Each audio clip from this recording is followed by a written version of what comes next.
Bienvenidos a un nuevo vídeo tutorial de radioelectronica.es. Presentamos en esta ocasión un nuevo montaje de indicador de alimentación y control del fusible, el cual puede usarse prácticamente con cualquier nivel de tensión. Para conocer los pormenores del circuito, te recomendamos leer el artículo de nuestro blog que habla de él. El esquema que tenéis en pantalla en este momento corresponde a la versión que trabaja con tensiones de red de 230 voltios.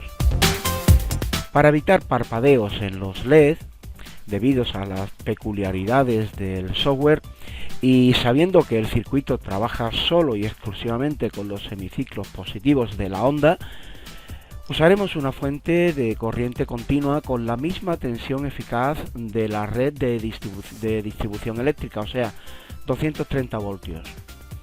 El resultado será exactamente el mismo en la práctica, usemos la versión que usemos, tanto si usamos la versión de red como si usamos una versión a base de una fuente de corriente continua como la que estáis viendo. Para simular el fusible lo hemos sustituido por un interruptor, concretamente el interruptor SW2. Ese será el que hace las veces de fusible. Cuando este interruptor está cerrado, simula el fusible correcto. Cuando está abierto, pues simula el fusible cortado o interrumpido de alguna manera. Observa que cuando el fusible cumple su cometido, las dos ramas de LED están en paralelo.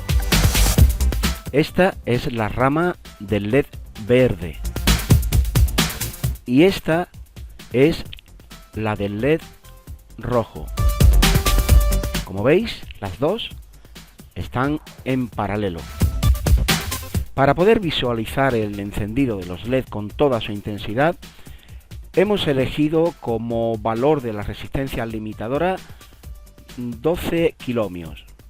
En la práctica, aunque la iluminación será menor, utilizaremos un valor de resistencia bastante mayor, rondando los 100 kiloohmios.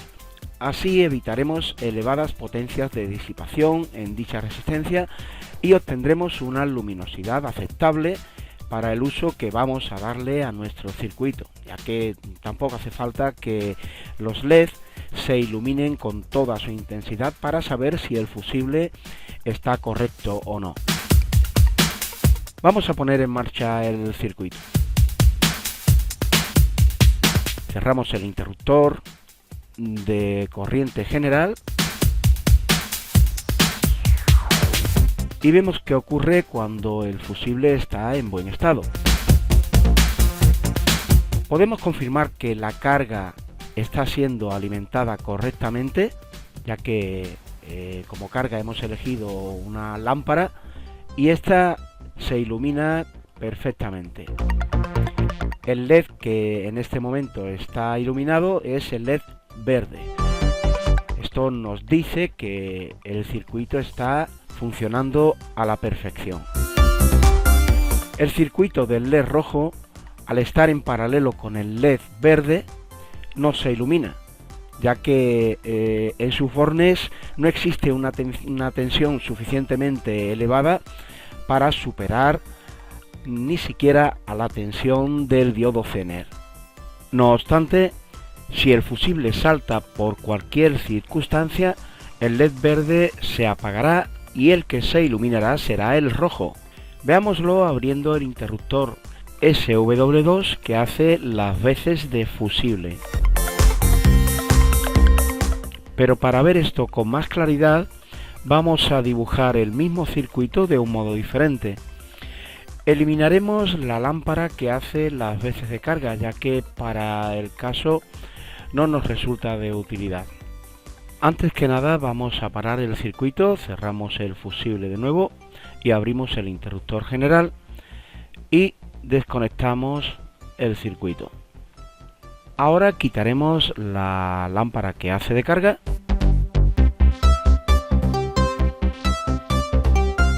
y seguidamente añadiremos un voltímetro a los circuitos de los LED para controlar la tensión en sus bornas. Pero antes vamos a colocar los componentes de manera ligeramente distinta, solo para que puedas entender el proceso. El circuito no va a ser modificado en absoluto. Fíjate. Ahora sí podemos añadir el voltímetro del que te hablamos antes.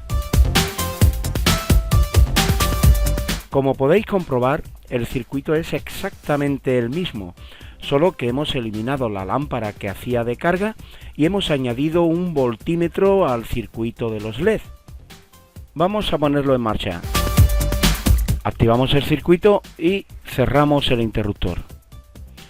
Observa que si el fusible está en buen estado, tal y como vemos en la imagen, el voltímetro solo indica 2,17 voltios.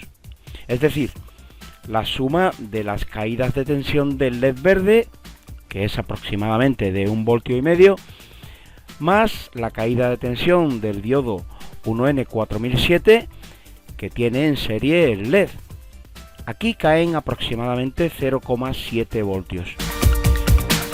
Con estos 2,17 voltios, el circuito del LED rojo es incapaz de conducir, ya que se necesitaría al menos una tensión equivalente a la suma de las caídas de tensión en su correspondiente diodo 1N4007, más la del diodo Zener y más la del propio diodo LED rojo. Grosso modo, esta tensión mínima rondaría aproximadamente los 7,75 voltios. Esta sería la suma de los 0,7 voltios del diodo 1N4007 más los 5,1 voltios del Zener más 1,95 voltios que caerán en el LED rojo, algo superior a esta última tensión a la del LED verde. Vamos a verlo. Si en este momento el fusible fundiera, es decir, si abrimos el interruptor SW2, tenemos en el voltímetro 7,76 voltios, muy cerca de los 7,75 de que hablábamos antes. Como la rama del LED rojo ya no tiene en paralelo a la rama del LED verde, cuya caída de tensión es inferior de la que el LED rojo necesita, ahora sí que este último se ilumina perfectamente. Como vemos, la caída de tensión es superior a cuando luce el LED verde. Fíjate. Fusible correcto. Caída de tensión en las ramas de los LED 2,17 voltios. Cuando el fusible funde, la caída de tensión aumenta a 7,76 voltios, resultado de las caídas del diodo 1N4007 que el LED rojo tiene en serie junto con el diodo Zener, y además la propia caída de tensión del LED rojo. La implementación de este circuito con tensiones de 127 voltios solamente requeriría el rebajar la resistencia limitadora, que en un principio en el circuito real sería de unos 100 kiloohmios, aproximadamente a la mitad de su valor. 47 kiloohmios sería un valor adecuado para esta resistencia y esa tensión. Concretamente, en nuestro circuito utilizamos una resistencia aproximadamente de mitad de valor de la que utilizábamos antes, de 12 kiloohmios, para que la luminosidad del LED sea la máxima que da sin daño. Repetimos que en el circuito real, para reducir la potencia de disipación de la resistencia a costa de una menor luminosidad del LED, es aumentar su valor. Si activamos el circuito, vemos que funciona exactamente igual que con la versión de 230 voltios. Si funde el fusible, se ilumina el LED rojo. Si el fusible está correcto, el LED rojo se apaga y se enciende el LED verde.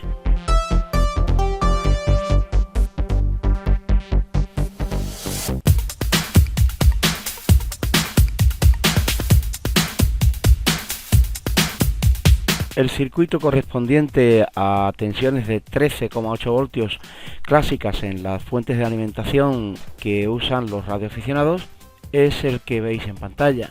Como podéis apreciar, únicamente cambia el valor del Zener, que en este caso sería de 3,3 voltios, y el valor de la resistencia limitadora, que en esta ocasión es bastante inferior a las utilizadas en las tensiones de red. Concretamente nosotros usamos una de 680 ohmios. En este caso la luminosidad que da el LED es la más elevada que puede dar sin sobrepasar los 20 miliamperios de corriente. Vamos a ver el circuito cómo funciona. Cerramos el interruptor general. Cuando el fusible está correcto, se enciende el LED verde, y cuando salta, se enciende el rojo.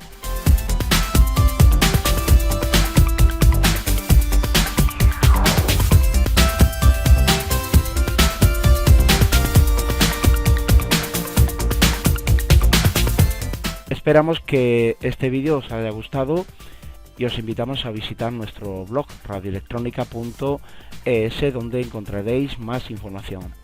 Gracias.